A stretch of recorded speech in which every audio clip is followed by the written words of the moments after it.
There's a reason why Americans are more polarized than ever.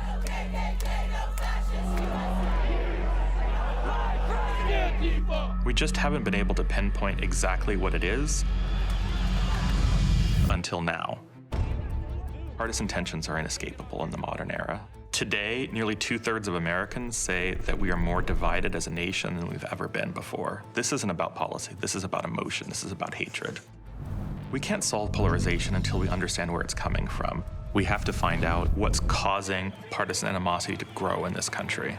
We've created the most detailed report on American political polarization that's ever existed. We call it America's Political Pulse. We think of it as an EKG of American democracy. And our research suggests that there's a very clear and singular reason for why partisan animosity is at an all-time high. This is Stand Together Presents. Stories, ideas, and advice from changemakers tackling our biggest challenges. When an American turns on their TV or when they go onto social media, they're going to see political conflict. It's not just in the period around a presidential election, it's every day.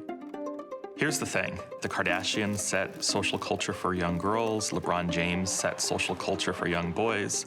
Our lab, for the first time, has identified that Americans are modeling their political behavior on what they hear from their elected officials. They set the norms for political culture. Let me show you how. At the Polarization Research Lab, we study affective polarization, which is the idea that Americans have a positive connection with their own party and hatred of the opposing party. We found that polling in America concentrates around elections, which gives us huge blind spots in the evolution of American political hatred. So we've built the largest survey ever conducted to try to measure partisan conflict in this country. Each week, we measure the opinion of 1,000 Americans. We judge their willingness to support democratic norm violations, their willingness to support political violence, and the extent to which they hate the other side. When we look at these data, we get some good news, but there's also some bad news. The good news is that an absolute majority of Americans stand behind the principles that this country is based upon. We see that strong majorities of both parties oppose reducing polling stations and will support the decisions of judges and support keeping censorship away from the media. The bad news is that we are very polarized. About 86% of Americans have nothing positive to say about the other side, and up to 1/4 of Americans see the other side as evil or bad. When we're in a world where we're unwilling to talk to the other side, it's impossible to have the kind of critical, policy-focused discourse that is necessary for democracy to function.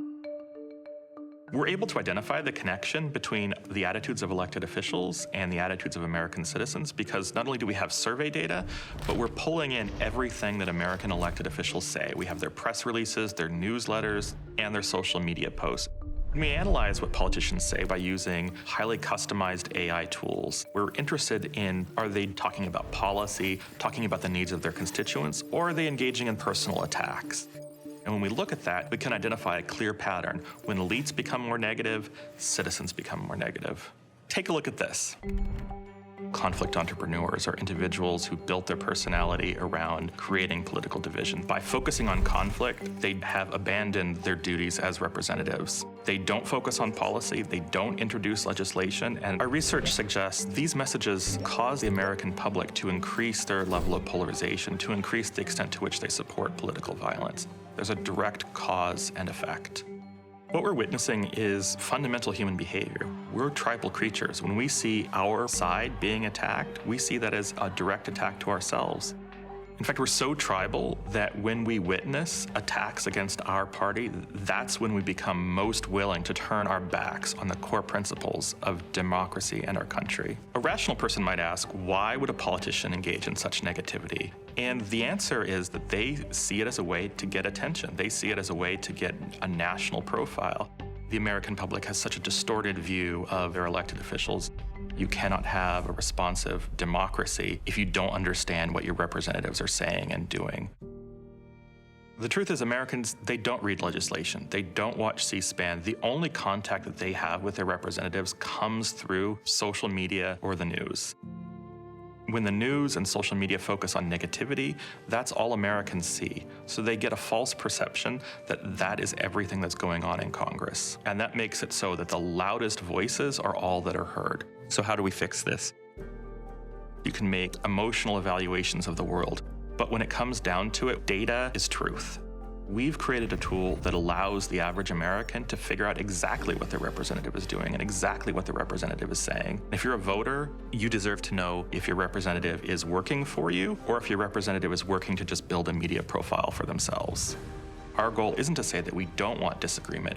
Disagreement and conflict are inherent in a democratic system. You have to have discussion to get to the best possible policy outcome.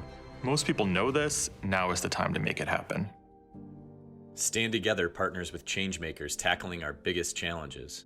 To see more stories, follow our channels.